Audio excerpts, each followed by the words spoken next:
मान्छेहरूसँग कसरी networking start गर्ने यो मलाई एउटा लास्ट मेरो सेसनमा एकजना पार्टिसिपेन्टले सोध्नु भएको क्वेसन हो र मेरो आन्सर थियो नेटवर्किङ स्टार्ट गर्ने एउटा राम्रो तरिका मध्ये एउटा तरिका हो कम्प्लिमेन्ट अर्थात् उहाँको तारिफबाट कन्भर्सेसन स्टार्ट गर्नु।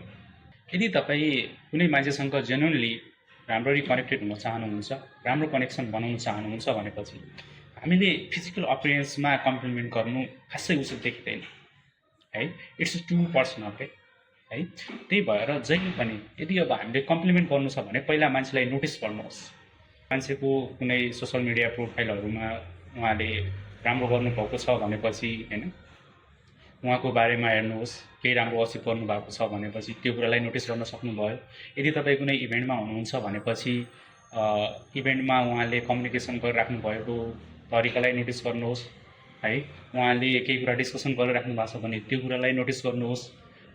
उहाँले केही कुरालाई राम्ररी प्रेजेन्ट गरिराख्नु भएको छ भने उहाँको प्रेजेन्टेसन गर्ने तरिकालाई नोटिस गर्नुहोस् हैन।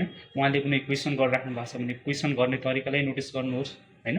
केही न केही नोटिस गर्नुहोस्। नोटिस गरिसकेपछि त्यसमा तपाईँले के पाउनुभयो त राम्रो कुरा हैन।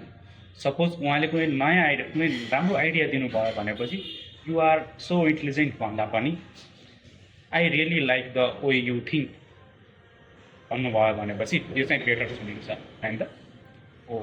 सो मान्छेलाई जेन्युनली नोटिस गर्नुपर्छ, अनि त्यसपछि एप्रिसिएट गर्नुपर्छ र अनि त्यसपछि चाहिँ हामीले कन्भर्सेसन सुरु गर्नुपर्छ।